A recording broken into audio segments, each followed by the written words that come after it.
Not safe for work. Married people of Reddit. What is some creepy advice that you were given on your wedding day by a friend or relative?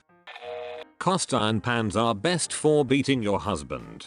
Advice from my aunt. My grandmother gave each of her daughters a cast iron pan on their wedding day, with specific instructions to, if their husbands were to ever hit them back with the pan. I deeply respect your grandmother. While I'm not advocating for any of this story, my aunt did it once. She told her husband not to come home drunk anymore, because he wasn't very nice drunk. He didn't listen and started pushing her around while she was frying chicken. She turned around and smacked him upside the head with the cast iron pan, knocked him out, picked the chicken up off the floor and continued cooking. He woke up outside tied up in a sheet. My family has not always been the most functional. My mill told me if I keep acting smart it wouldn't last long, and the secret to her 25 years of marriage is always act dumb around the husband. Met her husband's mistress few years later. She was a successful lawyer with a PhD. I feel bad for her, thinking the ideal relationship is with someone who thinks you're beneath them. That really sucks, but it's kinda funny. Oh my god. I feel like such a jerk for laughing out loud at this. Also, maybe the worst advice ever, lol. Maybe she wasn't acting dumb. Don't forget to work the clit. She'll be a happy bride forever. I miss the days when my grandma would only give gardening tips or baking tips. That's creepy, but quite a good one. Depends on the woman, lol. My boyfriend rubbing the frick out of my clit doesn't always feel good. That's why grandma said work. Mom. Son. Your sister and your brother-in-law use the rhythm method. Me. You realize they have 6 kids, right? What the frick is the rhythm method? Good old Vatican roulette version of birth control. I think the more updated name is fertility awareness. Basically, if a woman doesn't want to use hormonal barrier methods of birth control, she can keep track of her periods and monitor her temperature and other signs of fertility. Cervical mucus is an easy one to look at. And then either abstain from penetrative sex or use a condom when you are in your fertile period. If used perfectly, it can be relatively effective, but obviously it's not as effective as barriers and hormonal forms. Historically, it's been used by Catholics who were told they weren't allowed to use birth control for religious reasons. Although, let's face it, that's kind of the letter of the law, but not the spirit. I wouldn't recommend it unless you're married, and getting pregnant wouldn't be the end of the world. Fertility awareness is also helpful for determining fertile periods when you're on the opposite end of that and trying to get pregnant. I highly recommend the book Taking Charge of Your Fertility. I read it because I'm a nurse, but I thought it was just a really interesting book, period. Trying to time X for when the woman isn't ovulating. It doesn't work great. My mill set up this Jenga set at our wedding where people could write messages, so if we play we would have the memories of the day. My wife's uncle wrote suck his dong. Classy. Beautiful stuff. Every Saturday we have a family game night, and maybe once a month we play Jenga. It's great cause someone pulls that block and we all blush. What a great memory. Nah. We chucked that game. Not me, but at my friend's wedding. She has a super religious section of the family, like of the 5 siblings. One is a priest, one is a nun, and one is a volunteer youth pastor on the side. The priest uncle said, just because you're married now doesn't mean you can be lustful. Just remember that X always under the eyes our Lord. Her husband is her ex-toy designer. We need an ask me anything from this dude. First question. How often do you bring your work home with you? Second question. If X is always under the eyes of our Lord, how much time does he spend staring at you work? He makes holy dildos. Now I'm imagining a dildo shaped like a crucifix. Way too much advice about making a baby. My mom, several aunts and uncles came up to me to give me actual advice. They all really want a baby to take care of. My mill was the worst about it and kept pulling me aside to talk about X. What her daughter likes and doesn't. How she got her some lingerie and X toys for wedding gifts. She knew an uncomfortable amount of information about my ex life. Mostly thanks to my wife sharing it. My mil offered me some of her ex toys when I was helping her clean out her house. Her reasoning was that those particular ones were either unused or washable.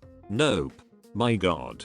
Speechless. That is one of the few times I laughed in her face. I try hard, but she comes up with some ridiculous things sometimes. Was your mil Charles Boyle? Clearly, the correct answer is to make up more and more improbably, impossible, and unlikely things. X while bungee jumping. A decommissioned Cold War era submarine fetish. Armadillos. Not advice, but my new father-in-law dropped us off at the airport after our wedding and said bring me back a grandson. Jesus, how long was the holiday? I mean, how long do you need to steal a kid? Here's that grandson you wanted. Guys, this kid's Asian. And we're all white. Hey, this kid is someone's grandson. There was a bit of a language barrier, but I got assurances from the parents. You can get anything at those duty-free shops. I got she's your problem now. Good luck. My dad told my husband, at least once a month for the last 25 years, she's been asking me for a pony. It's your turn now. Stay strong. So do you have a pony, or is your husband staying strong? I have no pony. I haven't asked him yet this month, though. Hang on. Girl, you know what you gotta do. Leave him for a pony. On a pony. Comparatively tame, but the she's always right sentiment of a lot of older couples is insane. Like, Donald, you spend 6 hours a day away from home because you can't communicate with your wife and you refuse to actually treat your daughter like a person with her own thoughts. Don't pretend like your advice is worth jacket.